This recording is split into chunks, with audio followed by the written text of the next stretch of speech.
Taranath మురాలా YouTube ఛానల్కి మరోసారి స్వాగతం. గత 2 రోజుల క్రితం ఒక ఆంగ్ల పత్రికలో ఒక ఆసక్తికరమైన కథనం వచ్చింది ఎంటీఎన్ఎల్ గురించి. ఏంటంటే ఎంటీఎన్ఎల్ యూనియన్ బ్యాంక్ ఆఫ్ ఇండియాకి 422 కోట్ల రూపాయలు దాదాపుగా కట్టాల్సి ఉంది. డిఫాల్ట్ అయిపోయింది. అందులో భాగంగా 155.76 కోట్ల రూపాయలు చెల్లించాల్సి ఉండింది. 12/8/2024 నాటికి ఆ అమౌంట్ చెల్లించాల్సి ఉండింది. అయితే చెల్లించకపోవటం మూలంగా ఎంటీఎన్ఎల్ని డిఫాల్టర్గా ట్రీట్ చేస్తూ ఎంటీఎన్ఎల్ అకౌంట్ని union bank of India freeze చేసింది. జనరల్గా ఇటువంటి ఫ్రీజర్ జరిగినప్పుడు ఏం జరుగుతుంది అంటే, ఏదన్నా లోను కోసం మళ్ళీ ఇతర బ్యాంకులకు వెళితే డిఫాల్టర్గా ఆల్రెడీ రిజిస్టర్ అయి ఉంటుంది కాబట్టి ఏ బ్యాంకు కూడా లోన్ ఇచ్చే అవకాశం ఉండదు. అలాగే పరిశీలిస్తే స్టేట్ బ్యాంక్ ఆఫ్ ఇండియాకి 140.37 కోట్లు, బ్యాంక్ ఆఫ్ ఇండియాకి 40.33 కోట్లు, పంజాబ్ అండ్ సింధ్ బ్యాంక్కి 40.1 కోటి, పంజాబ్ నేషనల్ బ్యాంక్కి 41.45 కోట్లు, యూకో బ్యాంక్కి 4 కోట్లు బాకీ ఉంది. ఇప్పుడు ఈ బ్యాంకులన్నీ కూడా ఆ పాత బాకీలు చెల్లించడం కానీ, లేదా ఈ బ్యాంకులకి డిఫాల్ట్ అయ్యారు కొత్త రుణాలు ఇచ్చే అవకాశాన్ని ఫ్రీజ్ చేసుకున్నట్లయింది.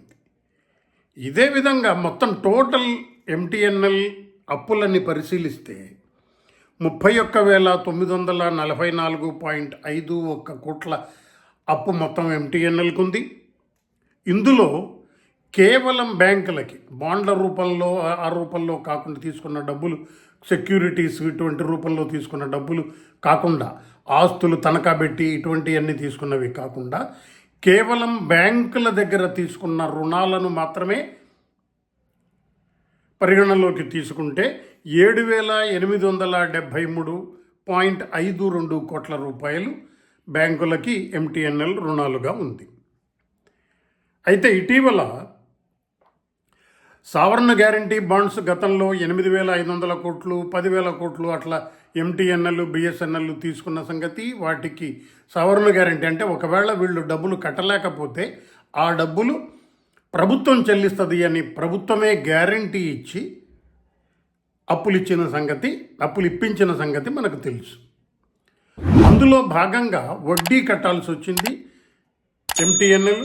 వడ్డీ కట్టడానికి డబ్బులు లేకపోవటం మూలంగా మేము వడ్డీ కట్టే స్థితిలో లేము అని చెప్పి ఎంటీఎన్ఎల్ గవర్నమెంట్కి రిక్వెస్ట్ పెట్టుకుంటే గవర్నమెంటు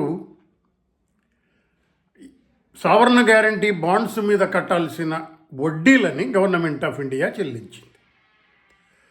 అదే రకంగా ఇప్పుడు ఎంటీఎన్ఎల్ మేము వడ్డీలు దాదాపుగా 1,151.65 కోట్లు కేవలం వడ్డీలు చెల్లించాలి. ఈ వడ్డీలు చెల్లించే స్థితిలో మేము లేం కాబట్టి మీరు అంటే గవర్నమెంట్ ఆఫ్ ఇండియా ఈ వడ్డీలన్నీ చెల్లిస్తే బాగుంటుంది అని చెప్పి గవర్నమెంట్ ఆఫ్ ఇండియాకి రిక్వెస్ట్ పెట్టుకోవటం. గవర్నమెంట్ ఆఫ్ ఇండియా ఈ బాండ్లలో ఎంటీఎన్ఎల్ చెల్లించాల్సిన అప్పులు, వడ్డీలు వీటి కోసం 3,668.7 కోట్లు అలకేట్ చేసి సావరణ గ్యారంటీ బాండ్స్ రూపంలో చెల్లించాల్సిన మొత్తాలు కానీ, వాటి మీద బ్యాంకులకి ఎంటీఎన్ఎల్ కట్టాల్సిన అప్పులు కానీ తీర్చడానికి ఈ మొత్తాన్ని 3,668.7 కోట్లని గవర్నమెంట్ ఆఫ్ ఇండియా అలకేట్ చేసి పెట్టింది. ఇక్కడ ఇంకొక మలుపు ఏంటంటే, ఆల్రెడీ ఇప్పటికే ఒక ఎంఓయు ఎంటీఎన్ఎల్కి, డిఓటీకి, బిఎస్ఎన్ఎల్కి మధ్య జరిగింది. అందులో భాగంగా గతంలో ముంబై, ఢిల్లీలలోని మొబైల్ సర్వీసులు ఏవైతే ఉన్నాయో ఆ మొబైల్ సర్వీసులన్నింటినీ కూడా బిఎస్ఎన్ఎల్ నిర్వహిస్తుంది. అందులో ఒక కండిషన్ పెట్టుకున్నారు, మొబైల్ సర్వీసుల నుంచి వచ్చే ఆదాయాన్ని ఒక ఎస్క్రో అకౌంట్లో పెట్టుకుని ఆ ఎస్క్రో అకౌంట్లో వచ్చిన డబ్బులు ఉద్యోగస్తుల జీతభత్యాల కోసం వినియోగించాలని, ఒకవేళ ఆ జీతభత్యాలకి ఎస్క్రో అకౌంట్లో వచ్చిన ఆదాయం సరిపోకపోతే ఆ అమౌంట్ని బిఎస్ఎన్ఎల్ భరించాలని, ఎంటీఎన్ఎల్ ఆస్తులకి అప్పులకి మీకేం సంబంధం లేదని, ఆస్తులు గవర్నమెంటు ఎలా అమ్మాలో చూసుకుంటుందని, అప్పులకు మీకేం సంబంధం లేదని గతంలో ఒక ఎంఓయూ చేసుకున్నారు. బిఎస్ఎన్ఎల్కి ఇచ్చిన ఎంఓయూలో ఆ రకమైన అగ్రిమెంట్ గవర్నమెంట్ డిఓటీతో ఉంది. అయితే ఇప్పుడు ఎంటైర్ ఎంటీఎన్ఎల్ సర్వీసెస్ని, ఆపరేషన్స్ని అన్నీ కూడా బిఎస్ఎన్ఎల్ఏ నిర్వహించాలి అంటూ ఒక అగ్రిమెంట్ చేసుకోవటం, ఒక ఎంఓయూ చేసుకోవటం. ఆ ఎంఓయూలో భాగంగా ఎంటీఎన్ఎల్కు ఉన్న అప్పులన్నీ రీస్ట్రక్చరింగ్ చేస్తున్నాము. ఈ ఎంఓయూ 10 ఏళ్ల కాలానికి వ్యాలిడిటీ ఉంటుందని, అయితే బిఎస్ఎన్ఎల్ ఆ టేక్ ఓవర్ చేసుకోవటానికి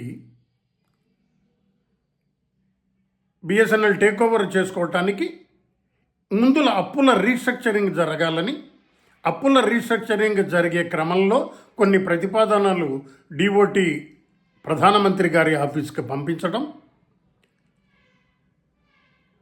అందులో అప్పుల రీషెడ్యూలు, అప్పులు కొన్ని బిఎస్ఎన్ఎల్కి మార్పు చేయడం లాంటి అంశాలు ఉన్నాయని పేపర్లలో రూమర్స్ రావటం. అయితే ప్రధానమంత్రి గారి కార్యాలయం ఈ డిఓటి చేసిన అప్పుల రీకన్స్ట్రక్షన్ ప్రతిపాదనలను తిరస్కరిస్తూ లేదా కొన్ని కొర్రీలు అడుగుతూ ఈ కొర్రీలకు రిప్లై ఇవ్వండి అని తిప్పి పంపటం, దాని మీద డిఓటి మల్లగుల్లాలు పడుతోంది అన్నట్లుగా పత్రికలలో వార్తలు వచ్చినాయి. ఈ వార్తలు ఇప్పుడు కొత్తగా ఈరోజు 2 రోజుల క్రితం వచ్చిన ఆంగ్ల పత్రికలో ఏమని వచ్చిందంటే, అప్పుల రీకన్స్ట్రక్షన్స్ జరిగిన తర్వాత బిఎస్ఎన్ఎల్ మొత్తంగా టేక్ ఓవర్ చేయటం అనేది సాధ్యమవుతుంది. ఆ సాధ్యమైన తరువాతనే ఈ విషయం ఉంటుంది అన్నట్లుగా వార్తలు వచ్చినాయి. అయితే ఇక్కడ గమనించాల్సిన అంశం ఏంటి అని అంటే, బిఎస్ఎన్ఎల్ ఎంటీఎన్ఎల్ విలీనాన్ని అలా పెట్టుకుంటున్నారు అని అనుకున్న నేపథ్యంలో ఈ విలీనము కాదు, ఇది టేక్ ఓవరే అనుకునేటట్టుంటే, ఈ టేక్ ఓవరు బిఎస్ఎన్ఎల్కి మంచిదా చెడ్డదా ఏంటి అన్న దాని మీద అసోసియేషన్లు కానీ యూనియన్లు కానీ ఎటువంటి రియాక్షను ఇవ్వాల. ఇప్పటికైనా ఏమన్నా ఇస్తాయేమో చూద్దాం. కాబట్టి ఎంటీఎన్ఎల్ లాంటి డబ్బులు కట్టలేని పరిస్థితుల్లో ఉండి 30,000కు పైగా అప్పుల్లో ఉన్న సంస్థ ఒక భారంగా మళ్ళీ బిఎస్ఎన్ఎల్కు మారతదా అన్నదే ఇప్పుడు కొత్తగా వచ్చిన అనుమానం. ధన్యవాదాలు.